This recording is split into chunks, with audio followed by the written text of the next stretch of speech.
कैसी विचारधारा है भागवत के रचनाकार श्री वेदव्यास जी की।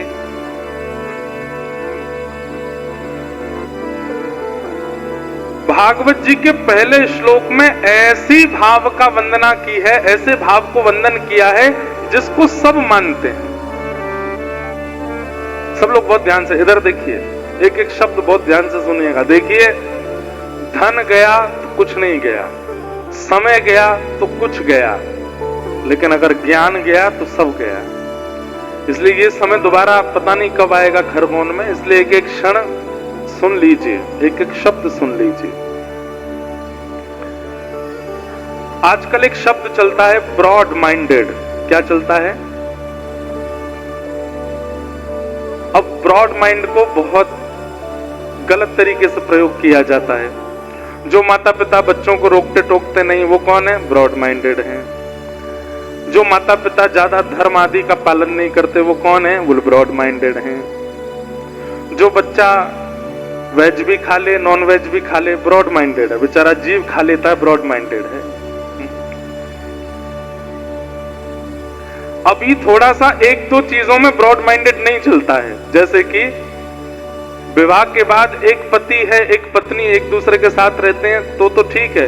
एक से अधिक के संग रहने लगेंगे, आगामी कलयुग में उसको भी ब्रॉड माइंडेड कहा जाएगा, सही में कहा जाएगा।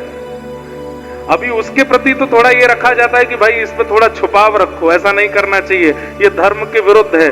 वहां पर सारे ब्रॉड लोग जो होते हैं, ब्रॉड माइंडेड वाले, वो भी केस वेस करने पर आ जाते हैं, बोले ये तो गलत है, एक से अधिक संपर्क नहीं होना चाहिए। पर कलयुग, घोर कलयुग ऐसा भी होगा कि एक से अधिक संपर्क होने पर भी ब्रॉड माइंडेड माना जाएगा। हमारे पतिदेव तो बहुत ब्रॉड हैं, क्यों? दो चार हैं, हम सबके संग रहते हैं।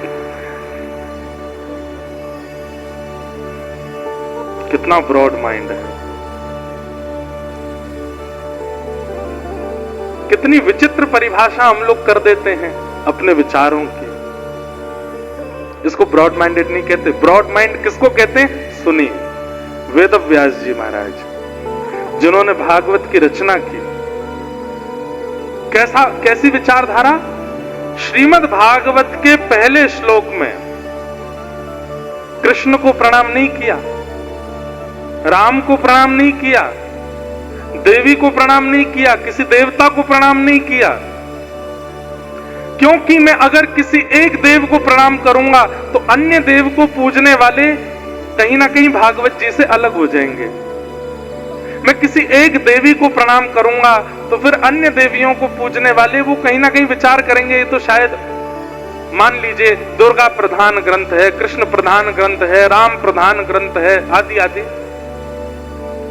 वेदव्यास जी ने क्या किया? ऐसे को प्रणाम किया जिसको सब मानते हैं।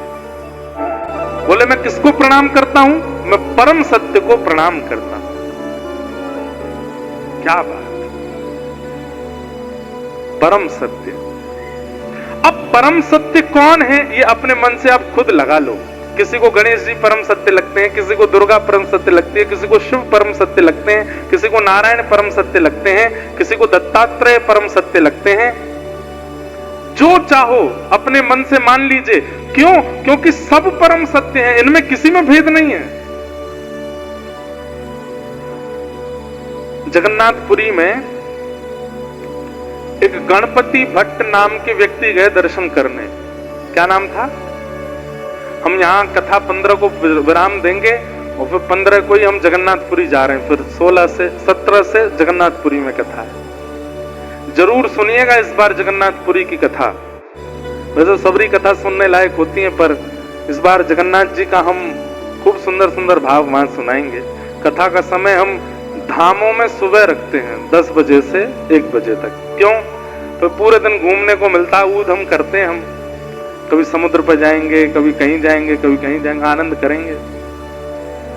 तो जगन्नाथपुरी में गणपति भट्ट नाम के एक व्यक्ति दर्शन करने के लिए गए। उनको किसी ने बोल दिया कि जगन्नाथपुरी में गणेश जी विराजमान हैं, और वो गणेश जी के परम उपासक थे। इतने बड़े उपासक थे कि गणेश जी के अलावा किसी को देखते ही नहीं थे। इसको कहते हैं अनन्य उपासना। क्या कहते हैं?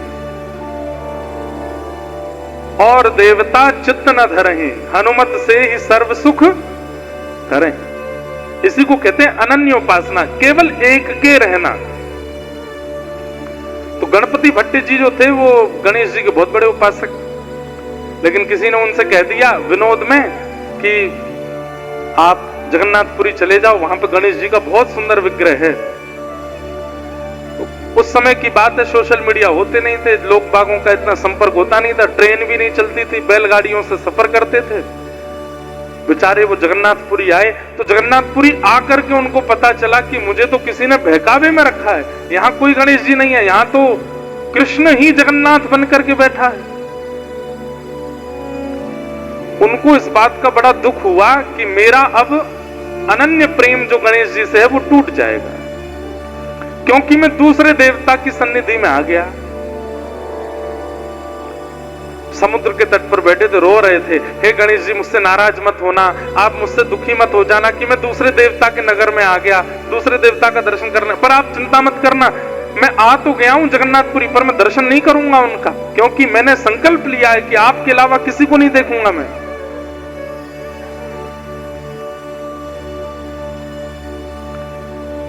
जगन्नाथ प्रभु उनके इस अनन्य भाव से रीझ गए। जगन्नाथ जी के मन में आया कि देखो कैसा भक्त है कि गणेश जी के अलावा किसी को देखेगा ही नहीं। मुझे इसकी अनन्यता प्रिय लगी। और श्री जगन्नाथ जी एक छोटे से बालक का रूप धारण करके गए और समुद्र के तट पर रो रहे गणपति भट्ट जी से जाके बोले, क्यों रो रहे हो आप? स्वयं भगवान गए।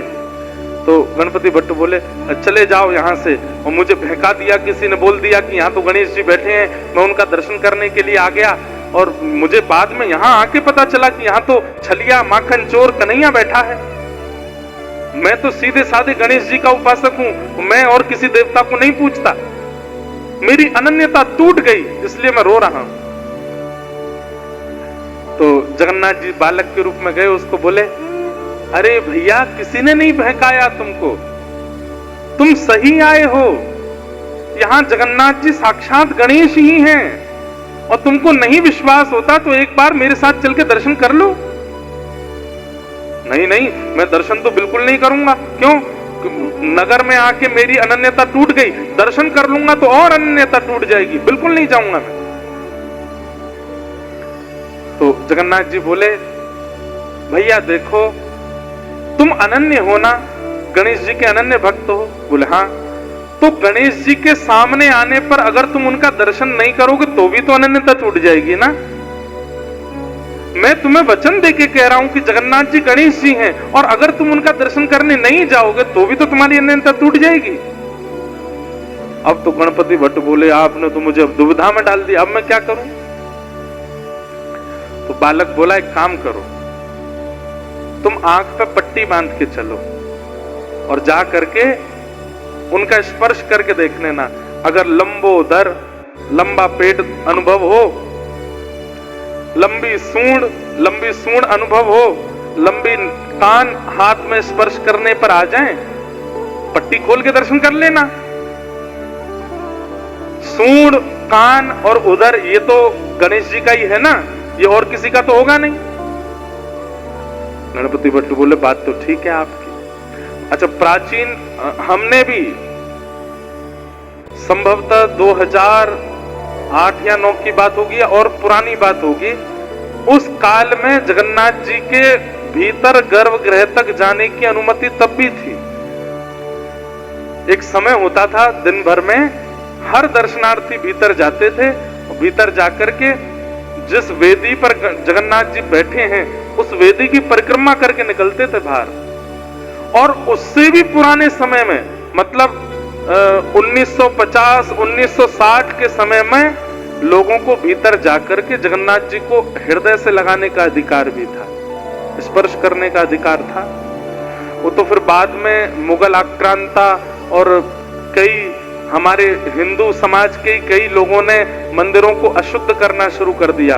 अपने भीतर जबरदस्ती मांस आदि लेके जाते और मंदिर में जाके फेंक देते थे अशुद्ध करने के लिए।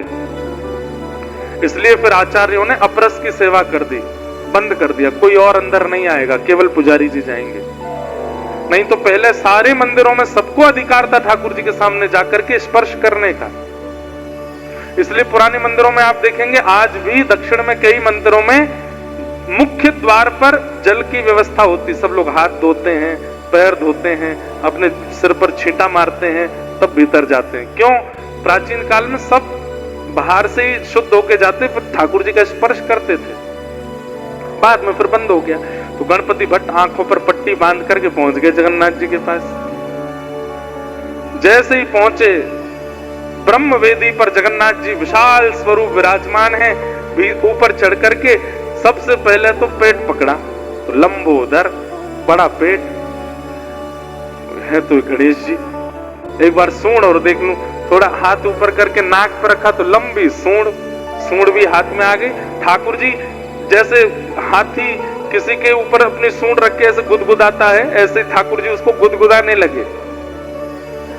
और खुश हो गया, बोले ये तो गणेश जी हैं। एक बार और देख लूं, कानों पर हाथ रखा तो लंबे लंबे कान। उसको विश्वास हो गया कि ये तो मेरे गणेश जी हैं। तुरंत जैसे ही उसने पट्टी हटाई, सूंड भी गायब हो गई, कान भी गायब हो गए, तो जगन्नाथ जी हैं। ना सूंड है ना कान है, कुछ नहीं है, जगन्नाथ जी खड़े। अब जगन्नाथ जी को देख करके वो तो घबरा गया, बोले अरे राम राम राम राम राम, अभी तो सूंड थी, कहां चली गई? फिर आंख पर हाथ रख के फिर से हाथ लगा के देखा तो फिर सूंड, और हाथ हटा के देखा तो सूंड है ही नहीं। इतना व्याकुल हो गया, रोने लगा, मेरी अनन्यता तोड़ दी छलिया कन्हैया, तुमने मेरी अनन्यता तोड़ दी। मैं आंख बंद करता हूं तो बहलूपिया बन जाते हो, खोलता हूं तो अपने रूप में आ जाते हो। प्रकट हो गए भगवान, हृदय से लगा लिया और गणपति भट्ट से कहा, ये भेद क्यों मानते हो? गणेश जी बड़े हैं, शंकर जी बड़े हैं, नारायण बड़े हैं, ये भेद क्यों करते हो? मेरे विलास अनेक हो सकते हैं, मुझे जब सृष्टि का संहार करना होता है तो मैं ही महादेव के रूप में आ जाता हूं। मुझे जब किसी के कार्य को पूर्ण सिद्ध करना होता है तो मैं ही गणपति बन जाता हूं। मुझे जब लोक संहार करना होता है तो मैं ही दुर्गा बन जाता हूं। और मुझे जब प्रेम उपासकों का प्रेम स्वीकार करना होता है तो मैं ही कृष्ण रूप में आ जाता हूं। ये मेरे ही विलास हैं, मुझ में और समस्त देवी देवताओं में कोई अंतर नहीं है, इसलिए भेद मत मानो। और उस दिन ठाकुर जी ने नियम ले लिया कि आज के बाद जगन्नाथपुरी में स्नान पूर्णिमा के दिन ठाकुर जी 108 कलशों से स्नान करते हैं और स्नान करने के बाद फिर गणेश जी का रूप धारण करते हैं। आज भी सूंड कान गणपति भट्ट की स्मृति में महाप्रभु जगन्नाथ जी का गजानन भेष होता है, हाथी बनते हैं ठाकुर जी गणपति भट्ट के लिए। ठाकुर जी से ज्यादा ब्रॉड माइंडेड कौन होगा? सबरे देवी देवता स्वयं ही हैं, लेकिन सबके अलग अलग रूप धारण करके सब में पूजन कराते हैं। वेदव्यास जी महाराज ने विचार किया, मैं किसी अन्य एक देव का अगर स्मरण करूंगा तो हम लोगों की विचारधारा में आएगा कि भागवत में सबसे पहले श्लोक में इस देवता की वंदना है, इसका मतलब ये देवता सबसे बड़े हैं, और हम बाकियों में भेद दृष्टि रखने लगेंगे। और दूसरी बात, जो अन्य देवी देवताओं के उपासक हैं वे लोग सोचेंगे कि ये तो कृष्ण का ग्रंथ है, हमको क्यों सुनना है, ये तो राम जी का ग्रंथ है, हमको क्यों सुनना है। और मैं तो कहूं, हिंदू सनातनी धर्मावलंबी नहीं है, अन्य धर्म पंथों के भी अगर हैं तो वे लोग तो विचार करेंगे ये तो सनातनी धर्मों का है, हम लोग क्यों जाएं? हम लोग बाइबल पढ़ने वाले, कुरान पढ़ने वाले, हम भागवत जी के आश्रम में क्यों जाएं? इसलिए वेदव्यास जी ने विचार किया कि मैं ऐसी वंदना करूं कि जिसको सब पूजते हैं और सबका पूजनीय सत्य है। कुरान पढ़ने वाले भी सत्य को मानते हैं, बाइबल पढ़ने वाले भी सत्य को मानते हैं, बौद्ध धर्मावलंबी भी सत्य को मानते हैं, और हिंदू वैदिक सनातन धर्मी भी सत्य को मानते। और कहां तक कहूं, जो किसी धर्म को नहीं मानते उनको क्या बोलते हैं? जो किसी धर्म को नहीं मानते उनको क्या बोलते हैं? क्या बोलते हैं? नास्तिक। अंग्रेजी में क्या बोलते हैं? हाँ? एथिस्ट, नास्तिक, एथिस्ट। जो नास्तिक है वो भी सत्य को मानता है, जो किसी देवता को पूजता नहीं है, जो किसी धर्म का पालन नहीं करता, वो भी सत्य का वंदन करता है। इसका मतलब नास्तिक भी चाहे तो कथा सुन सकते हैं, धर्मावलंबी चाहे तो कथा सुन सकते हैं, हमारे मुस्लिम भाई चाहे तो वो भी कथा सुन सकते हैं, हमारे ईसाई चाहे तो वो भी कथा सुन सकते हैं, क्योंकि श्रीमद् भागवत सबके लिए है। ये किसी एक धर्म व्यक्ति के लिए नहीं है।